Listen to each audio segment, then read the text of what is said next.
¿Qué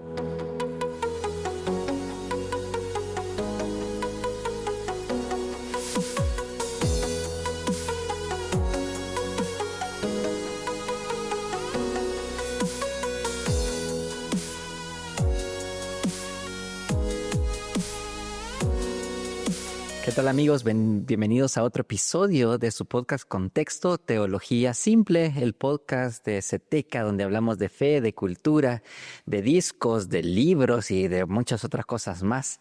Este es un episodio especial y de hecho estos 3 episodios que vienen, que son el cierre de nuestra tercera temporada, son súper especiales porque vamos a tener una invitada especial, una invitada que hace poco estuve en Guatemala y lastimosamente no pudimos encontrarnos, pero bueno, ahora vamos a tener varios episodios donde vamos a tener conversaciones sobre diferentes temas de la cultura, del arte, de discos nuevos que están saliendo. Nuestra invitada de este podcast es Almendra Fantilli. Almendra es una amiga de este podcast, su esposo Lucas también es amigo de este podcast y la verdad que nos sentimos muy contentos de que podamos tenerla aquí en esta conversación. Almendra nos acompaña desde España y bueno, yo sé que algunos ya la conocen, yo sé que algunos han leído cosas, han visto cosas de ella, pero vamos a dejar que ella se presente en este programa y bueno, bienvenida Almendra, qué bueno tenerte aquí. Hola Miguel, hola chicos, ¿cómo están? Bueno, muchas gracias. La verdad que un privilegio poder estar conversando con ustedes, poder encontrarnos hoy a nivel internet, porque no hemos podido, como decías, vernos cuando fui a Guatemala. Nos agarró, como dicen en México, la venganza de Moctezuma y ahí nos dio una pequeña infección, pero bueno, aquí estamos. Así que bueno, muchas gracias. Como bien decías, mi nombre es Almendra Fantilli, tengo 33 años, estoy viviendo en Málaga, en España, soy de Argentina, de Córdoba, y, y bueno, me interesa muchísimo las artes visuales, la fotografía, los cruces con la teología. Estudié comunicación social y después también, bueno, fotografía documental y varias cositas ahí que unen un poco estos temas que nos obsesionan, ¿no? La reflexión sobre lo divino, sobre lo humano, sobre lo que nos pasa como comunidades eclesiales. Así que, bueno, un honor y un placer estar acá con ustedes. Gracias, Almendra. La verdad que encontrarnos, incluso así de una forma digital, es bueno porque regularmente nos seguimos en redes, regularmente estamos subiendo cosas que nos interesan a ambos, que películas y discos y documentales que tenemos intereses en común y qué bueno poder tener estos espacios para conversarlos y poder ampliar también la mirada y invitar a otros también a la conversación, porque muchas veces estas conversaciones se quedan muy entre los pasillos, ¿verdad? Entre la academia y lo bueno del podcast es que podemos ampliar la conversación. Y bueno, en esta ocasión, en este primer episodio que vamos a tener, queremos hablar acerca de un documental que salió en este año que se llamaba o se llama Apocalipsis en los Trópicos. Es de una documentalista que se llama Petra Costa. Y bueno, la verdad que tú has grabado documentales, ¿verdad, Almendra? Y puedes tener como una visión más cercana del producto del documental, de su mirada estética y de cómo aborda y refleja la realidad, en este caso, de una etapa histórica de Brasil, una etapa política histórica de Brasil y sus entrecruces, como dijiste, con el ámbito evangélico, el ámbito religioso, el ámbito de pastores y de las personas comunes, ¿verdad? Entonces, quizás la primera conversación que me gustaría tener es tu mirada desde como documentalista. ¿Cómo vistes el documental? ¿Qué cosas te fascinaron? ¿Qué cosas te gustaron en la imagen? En cómo ella abordó en el ritmo del documental. No sé si nos puedes comentar un poquito de esto. Sí, por supuesto. Bueno, el documental del que estás comentando, de Petra Costa, viene como la segunda parte, diríamos, de un primer documental que se estrenó en Netflix hace unos años, que era Al filo de la democracia. No sé si te acordás sobre el impeachment claro, a Dilma y todo lo que sucedió en Brasil en estos últimos años. algo que está en los medios de comunicación todo el rato, ¿no? Lo evangélico, el crecimiento evangélico, evangélicos y la política, evangélicos y las elecciones, ¿no? Es como algo que está en la conversación pública a nivel de nuestros países en Latinoamérica, por lo menos en Argentina, y bueno, sale este documental de Petra Costa, que para mí, a mí me gustó mucho el documental, me gustó como obra, como producción cultural.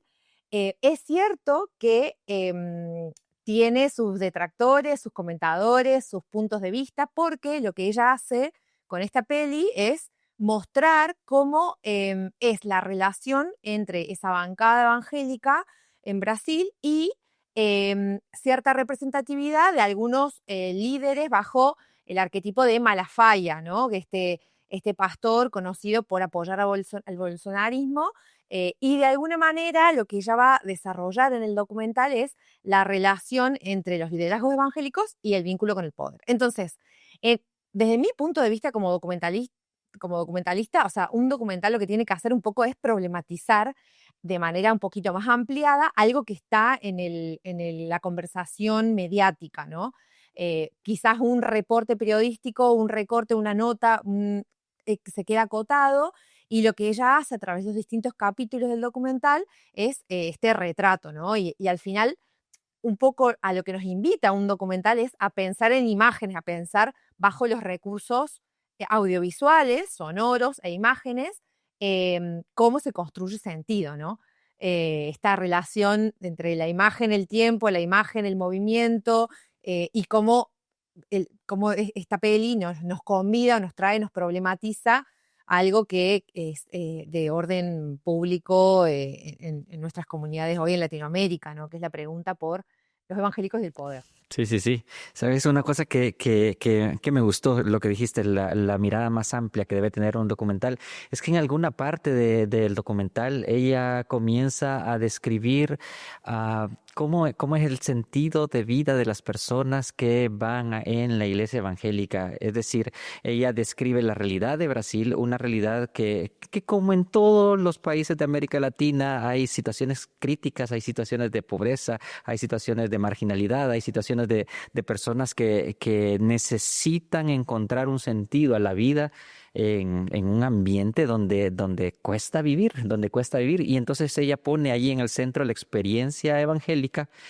para decir, bueno, la iglesia evangélica funciona juega ese papel de darle sentido a la vida, de darle un rumbo, de darle un norte a las personas que posiblemente en otras cosas no la han encontrado. La economía está mal, no tienen un acceso cultural como quizás muchos tenemos, ¿verdad? No tienen cuestiones tecnológicas, bueno, pero ahí está el pastor evangélico. Donde no hay hospitales, está el pastor evangélico orando por los enfermos y pidiendo sanidades sobrenaturales. Donde no hay provisión económica, ahí está el pastor evangélico orando por eso y prometiendo cierta retribución económica a partir de la experiencia propia de la iglesia. Y me parece que eso es importante porque creo yo que en Latinoamérica el evangelicalismo es parte de nuestro sentido de vida, de nuestra forma de concebirnos a nosotros como individuos. No sé cómo lo viste en ese sentido.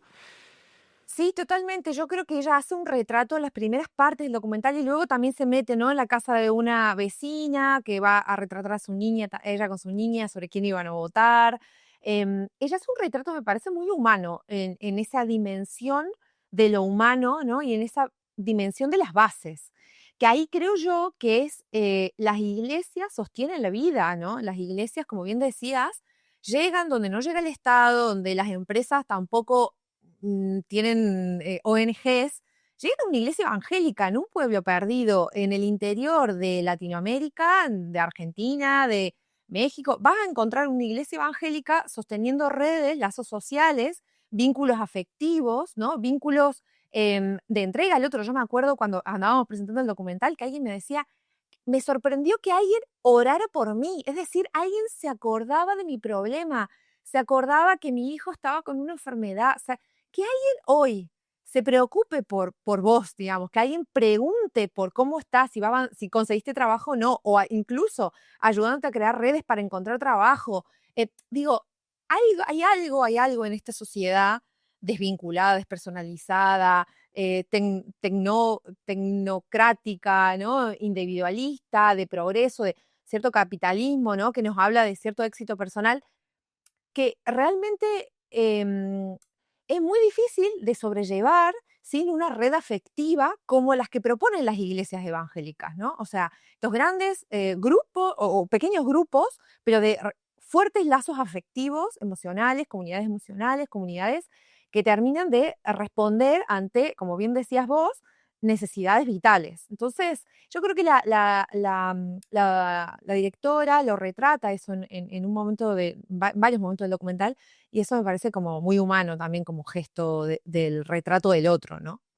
Porque recordemos que ella no es creyente, entonces siempre está la pregunta cómo se retrata lo evangélico, ¿no? Cómo es la representación visual, discursiva de lo otro, de lo alterno, de lo exótico, de lo evangélico, ¿no? Sí, y Entonces, a mí me parece importante porque ya vamos a entrarle a esto, pero es que muchas veces el retrato evangélico es simplemente como que somos un simples borregos, que nos dejamos engañar fácilmente, que escuchamos una voz, un canto de sirena y entonces vamos ahí y no da cuenta de estas relaciones que estás diciendo, no da cuenta de la importancia que tiene el pastor como vínculo vital en la comunidad, la importancia que tienen mis hermanos, que su opinión va a importar porque ellos son los que están a la par mía cuando a mí me va mal. Ellos son los que están a la par mía cuando a mí la vida me da vuelta, pues. Entonces, esas miradas simplistas acerca de lo evangélico muchas veces termina por no permitirnos entender en realidad la complejidad que tiene el fenómeno, por un lado. Y por otro, dar cuenta, y no sé si en esto sí el documental lo hace bien. Prefiero tu documental, por ejemplo, que en realidad lo evangélico es una diversidad. O sea, lo que nos presenta ahí posiblemente sea una cara del evangelicalismo, una cara del pentecostalismo, y aquí entramos ya a meter más términos, ¿verdad? Pero quizás no necesariamente es como una representación fiel de la gran diversidad que es lo evangélico, que es lo pentecostal en toda Latinoamérica y yo diría que a nivel global también, ¿verdad? sí, tal cual. Y ahí me parece que esos discursos que clausuran, digamos, que yo entiendo la síntesis que tienen que hacer algunos intelectuales para poder explicar fenómenos, Mm. a veces creo yo con variables un poquito ligadas a lo que algunos investigadores llaman pentecostalicofobia, ¿no? O Claro. sea, cierto rechazo y repudio por esta fe que crece desde un encuentro personal y desde algo vivo, ¿no? Desde algo muy efusivo, algo que tiene sus conexiones con cierta matriz latinoamericana, indígena, ¿no? Empobrecida, afro, ¿no? Y hay algo que conecta. Yo siempre me acuerdo de que mi abuela, creo que el único libro que habrá leído habrá sido Buenos días, Espíritu Santo, y antes Mm. de convertirse, probablemente el manual de espiritismo, porque ella practicaba este tipo de rituales, ¿no? Ajá. Entonces digo, hay algo que conectó con su espiritualidad, con su sensibilidad, desde su lugar sí, de mujer del interior, que tenía cierta conexión con lo divino y vino, ¿no? La fe a través de una iglesia de tradición pentecostal a conectar esa experiencia con la experiencia del cristianismo, ¿no? Y claro, es muy difícil de hacer síntesis cuando la mirada que hay sobre lo otro es, como decíamos recién, exotizante, es Mm. moralizante, es racista también, Sí, ¿no? sí, sí. Es aporofóbica, ¿no? Podríamos añadirle un montón de fobias a esa caracterización de cómo se habla del otro. Y como bien decías, lo pentecostal, lo evangélico es muy diverso, ¿no? Es muy diverso, el pentecostalismo también, las formas de vivirlo y las formas en las que la religión y la fe evangélica se ha vinculado con los espacios Mm. de poder también, ¿no? Eh, ahí habría otro punto para tirar de la conversación. Pero bueno, yo creo que una fe que nace de una experiencia de dependencia, como diría este teólogo Schleiermacher, ¿no? Ujú. Una sensación de dependencia de Dios, porque claro, cuando hay que sostener la vida, ¿no? Cuando hay que sostener la vida en contextos tan empobrecidos, ¿qué te queda si no es Dios, Claro. ¿no? ¿Qué te queda si no es el espíritu cerca para resolver una necesidad, un problema, un milagro, una sanidad. Ujú. Sí, y precisamente también de esa manera podemos abordar el tema de lo político, pues, porque si bien es cierto, parecería que en algún momento la iglesia evangélica rehuyó de los espacios políticos, rehuyó del activismo político. De hecho, en el documental el pastor lo dice, en algún momento la iglesia evangélica dejó de lado esto que es la política, ¿verdad? Pero ahora hay un nuevo cambio de paradigma.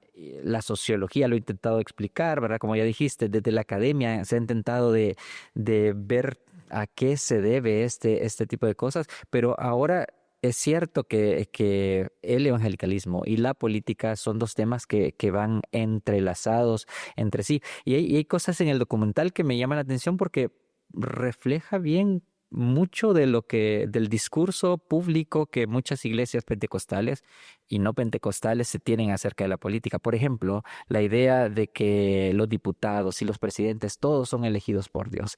Es esa idea de que Dios pone reyes, ¿verdad? Y que está detrás de cada movimiento cuando se gana, es fácil decirlo, ¿verdad? Cuando se pierde, no, no tanto, pero esa idea se refleja en el documental. Otra idea que se refleja en el espiritual, en el documental, esto de que la política se mira como una especie de guerra espiritual. Es que lo que pasa es que aquí no estamos luchando contra la izquierda o la derecha, ¿verdad? Aquí estamos haciendo una guerra contra los poderes del enemigo, contra los poderes, no es lucha contra sangre ni carne, van a decir en el documental, sino que contra huestes de maldad. Una idea de que hay un destino profético para los países. Y esto se repite, no solo lo podemos ver en Brasil, o sea, yo hablo desde Guatemala y aquí también existe esa narrativa de que hay un destino profético para el país. Entonces, el evangélico ha configurado ciertas ideas en referente a lo político que lo ha hecho vincularse de diversas formas. Y el documental nos plantea algunas formas en las cuales el evangélico se vincula con la política partidaria específicamente. Sí, yo creo que bien de lo que describías tiene que ver con esta teología, ¿no? Del dominionismo, Mm, que lo explican muy bien en el documental, esa aspiración de estar en lugares estratégicos de poder para poder influir, ¿no? Bajo este llamado de ser sal y luz, ¿no? A veces se termina como aspirando a cierto poder en pos de poder influir con estas teorías, con estas ideas, ¿no? Y yo creo que acá también nos podría servir pensar en esta conceptualización que hacen unos teóricos, Chantal Mouffe y Ernesto Laclau, sobre la política y lo político, ¿no? ujú. Para poder como diferenciar, porque las iglesias, incluso si no están vinculadas en la política partidaria, tienen una tarea política en cuanto que están em, teniendo cierta incidencia, cierta injerencia en grupos humanos, ¿no? Claro, O claro. sea, y cuando hay la polis, ¿no? Este sentido de hay personas que tienen necesidad y se piensa que a nivel de la grupalidad, cuál podría ser lo común, ¿no? Que nos agrupa, que nos aúna. Entonces, tendríamos por un lado la política, como todas estas herramientas, prácticas concretas, instituciones, esta aspiración incluso al poder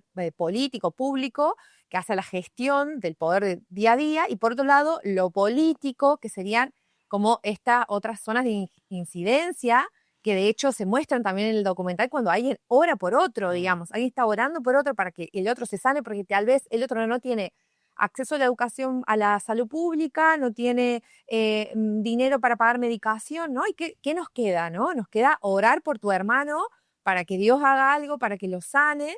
em, y creo que ahí también hay una agencia de lo político, que no solemos hablar tanto de eso, claro. ¿no? Hablemos sobre todo de estas relaciones con los poderes temporales, y que creo que sí, que bajo esta idea que ella retrata, ¿no? Del dominionismo, se vuelve un poco complejo, peligroso. También sucede en estos imaginarios, estas narrativas, también en Argentina actualmente, ¿no? estas fuerzas del cielo, ¿no? Todo usando este imaginario ligado a lo religioso, ligado a cierta cosa espiritual, porque da épica, ¿no? Y también quien controla a Dios, controla la Sí, sí, narrativa en sí. algún punto, ¿no?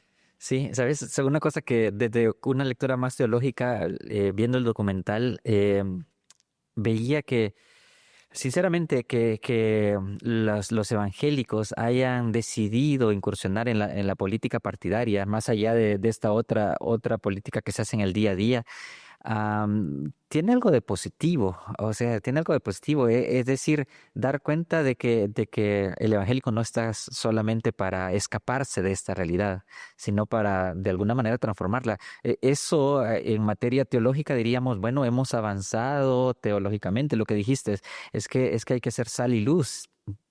Pues en muchos momentos lo que hemos querido es irnos de aquí, irnos para el cielo o que Jesús venga, ¿verdad? Y por eso nuestros cantos también son, ven Señor Jesús, porque lo que no queremos es transformar o involucrarnos en la transformación nosotros, sino que la transformación venga de afuera. En ese sentido, el discurso me parece que ha mejorado en materia teológica, pero claramente hay ciertos peligros, dijiste tú. Ciertamente hay peligros, por ejemplo, peligros como que la identidad evangélica se case con una agenda política partidaria como específica, ¿verdad? Específica, o sea, a- a- al- en algunos discursos del documental parecería que, por ejemplo, el evangélico es de derecha, tiene que ser de derecha porque así es, o que la identidad evangélica se case con ciertas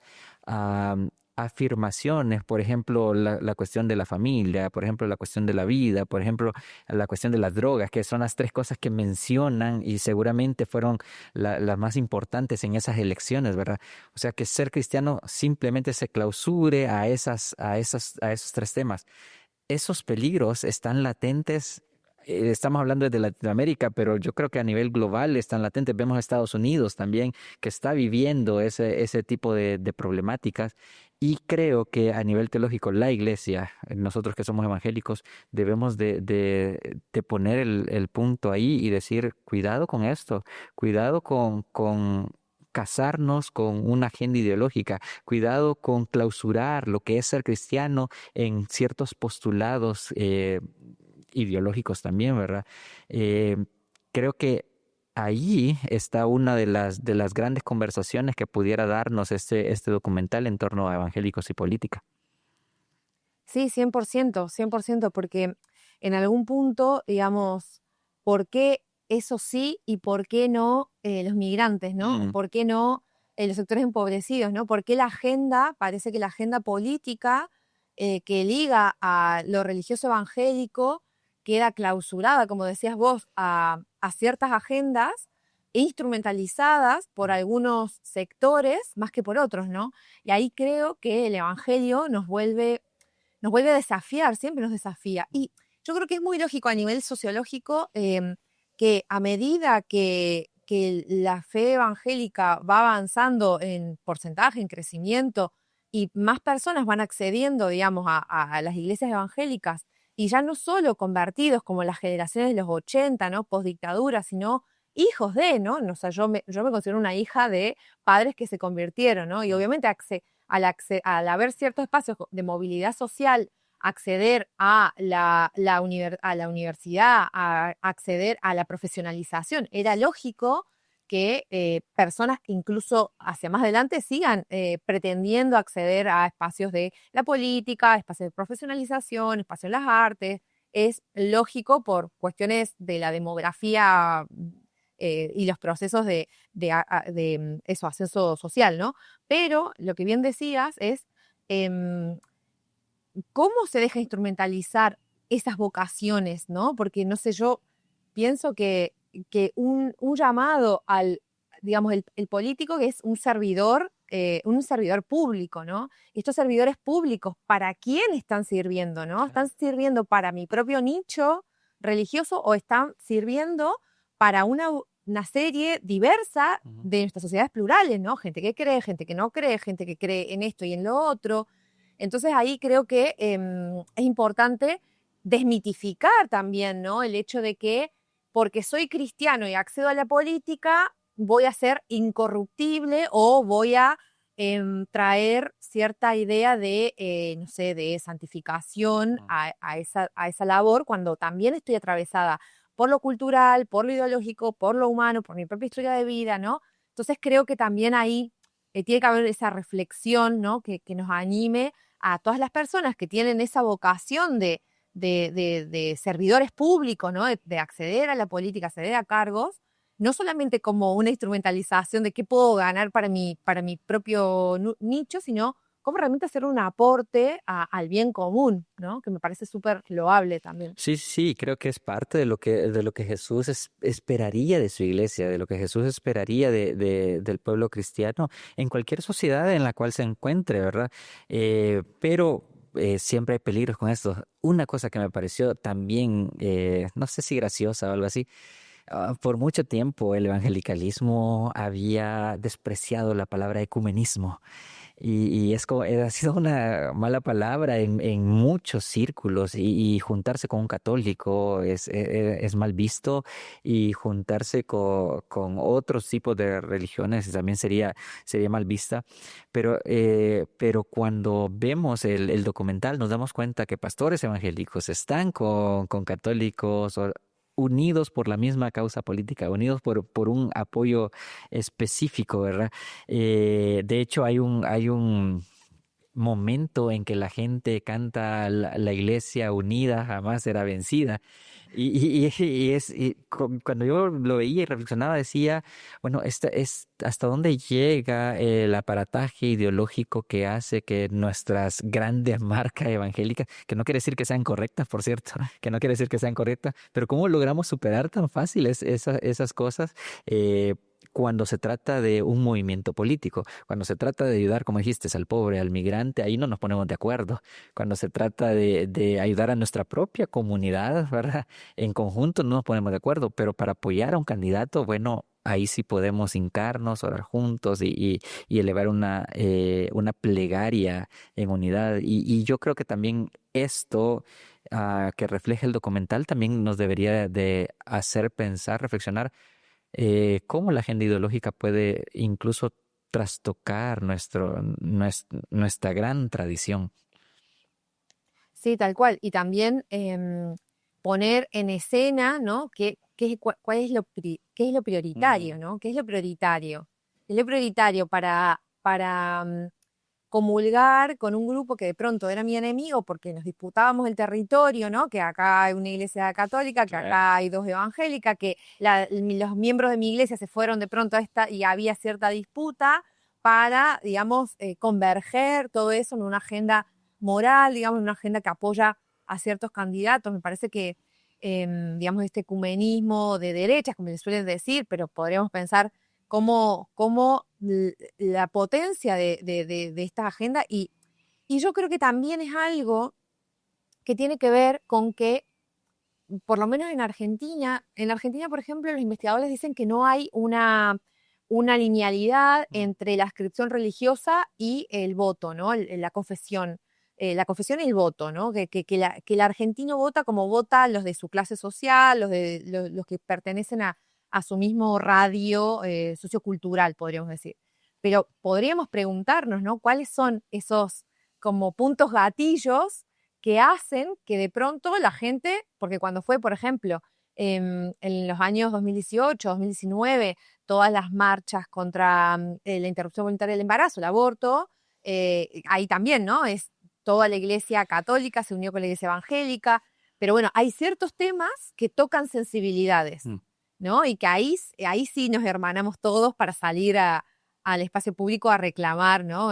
A demandar que los gobiernos respondan a nuestras sensibilidades. Pero bueno, hay temas sí y temas que no. Ahí también Sí, está sí. la pregunta de por Sí, qué. y tenemos que hacer esa lectura y creo que es importante. Al final del documental hay una pequeña entrevista al expresidente y luego otra vez presidente Luis Ignacio Lula da Silva. Y él hace una declaración que me parece que da mucho para platicar. Él dice, el socialismo falló porque intentó negar la religión, porque intentó negar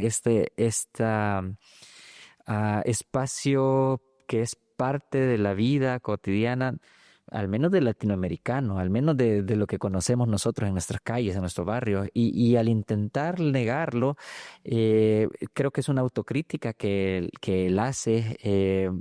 Se salieron de la vida cotidiana y de ser una influencia para las personas de a pie, para las personas de a pie. Y esto me parece a mí que su lectura esto lo ha logrado materializar los otros aspectos ideológicos. Ellos no han abandonado el aspecto religioso, ellos no han abandonado el aspecto de la fe cotidiana. Es más, la están usando y la están instrumentalizando para sus propios propósitos. Es importante, creo, dar cuenta de que la religión y la vida religiosa del latinoamericano, pero a nivel global, está más viva que nunca. Es casi como una especie de retorno de la idea de Dios y que al negarlo, al darle la espalda, al pensar que no juega un rol y un papel importante en la vida de las personas, estamos negando parte de lo que le da sentido a nuestro diario vivir, a nuestra cotidianidad. Esto aplica para la política, pero aplica para las diferentes áreas del ser, de la cultura, del arte, de la sociedad civil, de la educación. Negar el aspecto religioso me parece hoy en día más que hace unos años sería un error para cualquier discusión.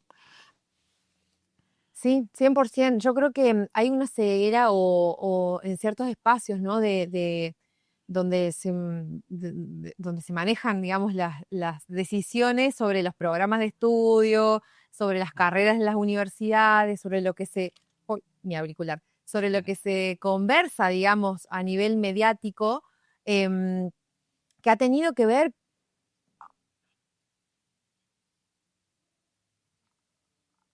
perdón, se me Dale, dale. activó Siri, no sé por qué, y me empezó a hablar. Ah, ya, perdón. Perdón, es que se me cayó el auricular y Sí, se sí. activó Siri. ¿Se escucha? Te escucho bien.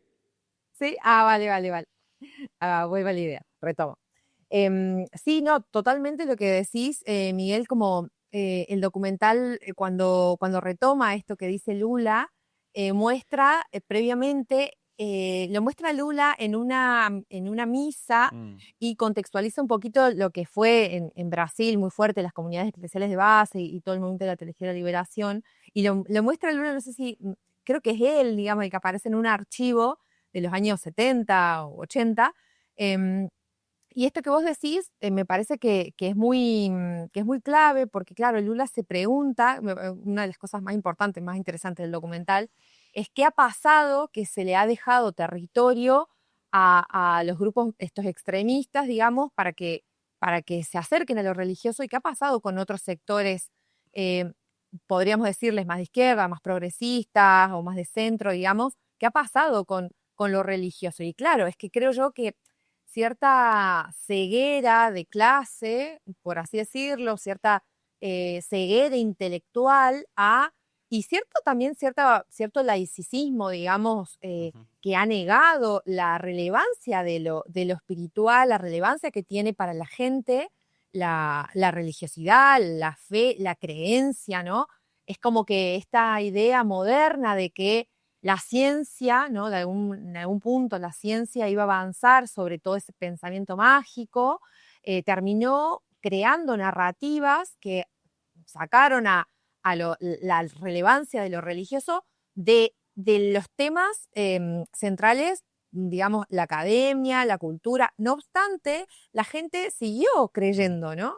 Incluso más, incluso con más fervor, en un contexto también de ruptura de lazos sociales. La fe es el último bastión para sostener la vida, sostener la esperanza muchas veces, ¿no?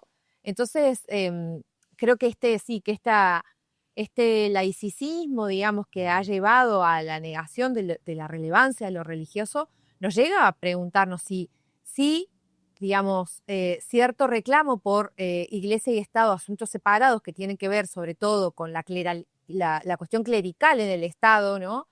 Es necesariamente opositora a negar la relevancia de las religiones, de la espiritualidad en el espacio público, ¿no? Claro. Parece que son dos cosas que a veces se solapan y que terminan, que terminan dejando un territorio y al final olvidándose que la religión, que la fe y la fe cristiana, digamos, tiene tanto que tirar de la justicia social, de la pregunta por el otro y de ciertas ideas básicas de, no sé, los derechos humanos, de la preocupación por el más débil, por las viudas, los huérfanos, ¿no? Como que al final la fe da respuesta y sostiene argumentalmente, ¿no? La posibilidad de que puede haber un mundo mejor, ¿no? Yo al menos creo eso. Sí, sí, sí. Yo creo que es la fe de muchos de nosotros y debería ser la fe del cristiano, pues, o sea, porque somos movidos, como Moltmann decía, somos atraídos por la esperanza. Y lo que dijiste es que hay grupos extremistas, hay grupos que han sabido materializar la fe de las personas, pero la han llevado hacia situaciones complejas de incluso de negar la democracia, e incluso de negar los derechos humanos, incluso de negar el aspecto de justicia social más básico que puede haber en una sociedad. Me recordó que hace poquito estuviste remembrando acerca de la historia de los evangélicos en España y cómo ellos se opusieron o presentaron resistencia ante las cuestiones de dictadura que hubieron en algún momento de la historia de España. Me chocó porque ahora en el documental vemos, pero también en Latinoamérica vemos cómo evangélicos están trabajando en pro de que los derechos fundamentales de las personas sean quitados, ¿verdad? Que regímenes más dictatoriales y más como más fuertes, que son muy famosos aquí en Latinoamérica y tenemos mucho historial de eso, se puedan asentar fuertemente en el poder y parece que no les da miedo, parece que no les causa pavor, pero personas que han vivido, evangélicos que han vivido en dictaduras, podrían dar cuenta de una historia completamente distinta. Podrían decir y darnos testimonio de lo peligroso que es ser evangélico y vivir el evangelio del Rey.